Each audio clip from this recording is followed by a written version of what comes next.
think that there's I don't know, a a malaise, an angst, a rumbling. Yeah, I know there's something. It's you guys have probably had more smoke than usual down there, I guess, eh? Mm-hmm. It's eased in the last few days. That is a contributing factor for sure.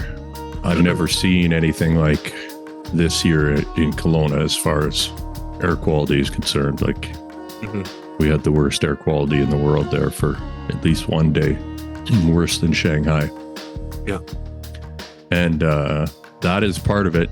There's something about like going to work and the sun is not the right color. The smoke, and I think we can talk about the fires too, but the air quality definitely has an effect. And like I've been to India, and that's what it best reminds me of, is how thick and foggy the air is there, and how it affects your energy. And as a traveler, it's one thing because you're excited to be traveling and be in a different spot. But if you lived in that all the time, and I mean, that's not just fire smoke, that's like a factory smoke, exhaust smoke. But it has an effect for sure. For sure.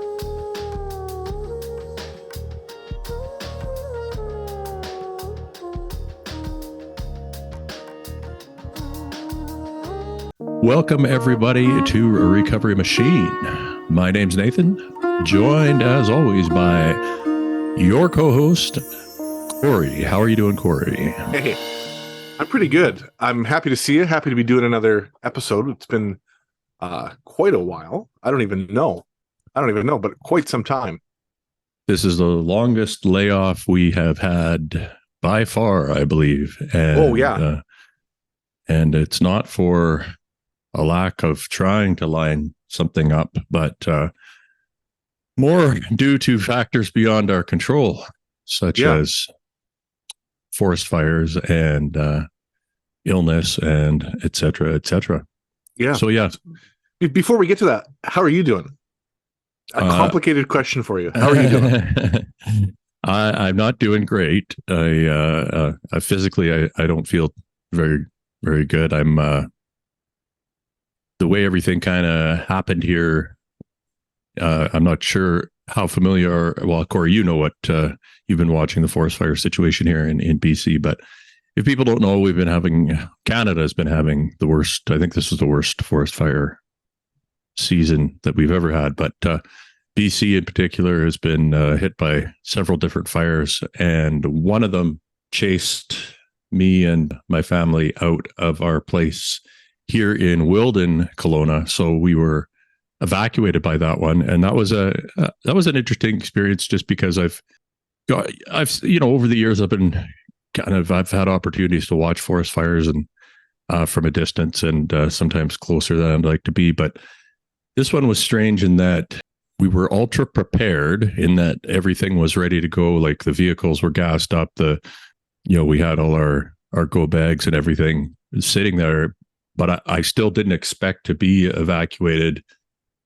anytime soon. I mean, I was literally sitting down here on the computer trying, I'm looking at wind patterns and, watching this fire on the other side of the lake, because it was basically the West Kelowna fire that we were worried about, because it was moving fast and it was throwing embers. And you were at a meeting with me that evening. Yes.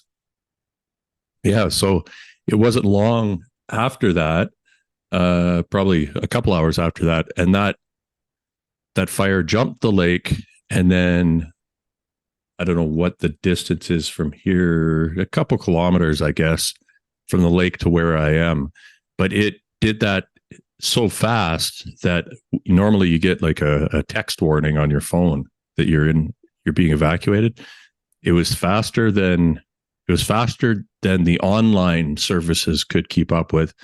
And like I said, I'm down here on the computer watching this thing, and our neighbor comes over and just basically like knocks on the door and points, and he said, look, like, the whole hillside is on fire, and it's just, it's heading our way. And I couldn't believe God. it. So I went out and I looked like, holy crap, this is like, it made it all that way in such a short period of time. So, Wow. yeah, we were like the second people I think out of here. And then, yeah, for sure. We thought like, I thought this side of Glenmore was going to go like, it didn't appear to be, what's going to stop it, right? It's the wind is in its favor and it's got lots of fuel and everything.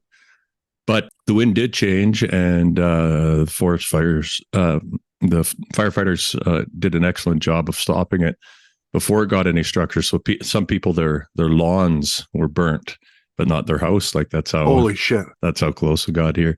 But it did put us on evac.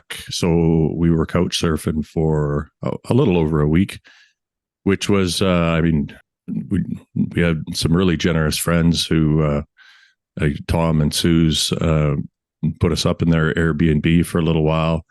And Stan and Leanne, some friends of Colleen's, they put us up for a couple of days. And so it was, a little bit just kind of logistically difficult, but I think we had a pretty good time of it there.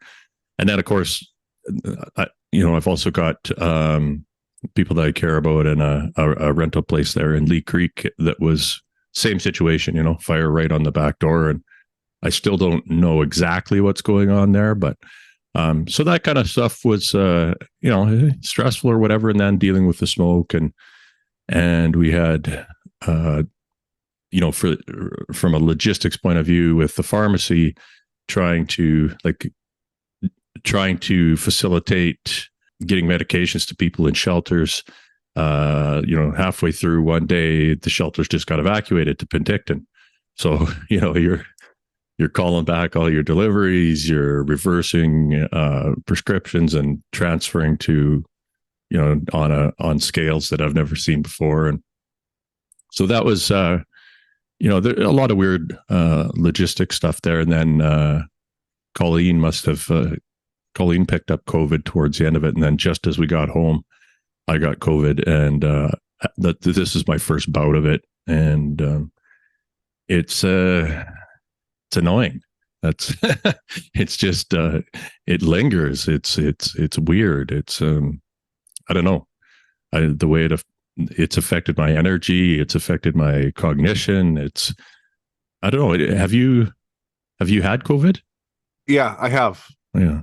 And but I didn't have it amidst the worst air quality in the world at the time either. And that, that can't be understated. I don't think. Like, I had it under normal conditions and it hit me hard and it flattened me for a couple of days. But what we know is people with compromised respiratory systems were particularly, a couple of years ago, were hit hardest by it. And anyone who's breathing in the level of particulate matter and poor air quality that you guys up in Kelowna have had to breathe in, your respiratory system is under a state of compromise, I would say. Even if you have a healthy set of lungs, it's not optimal.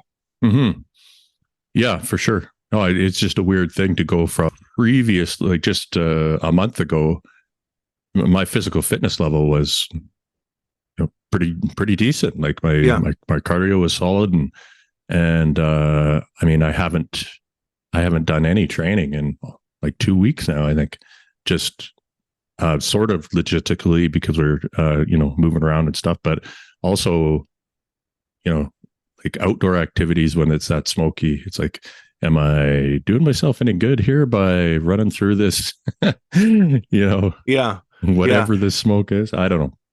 Can I ask you a couple of questions about, just to take a little step back, about going back to the evacuation?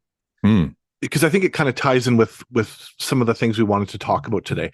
First of all, like I as a homeowner, and having my family is pretty close by, and just it got me thinking about, what if I had to do that? What if I had to, at a moment's notice, leave my place and get my things and worry about my family and just all the things that must come into your mind? First of all, what did that moment where you had to leave, what did it feel like? Did it feel scary or anxiety producing, or was it just like adrenaline?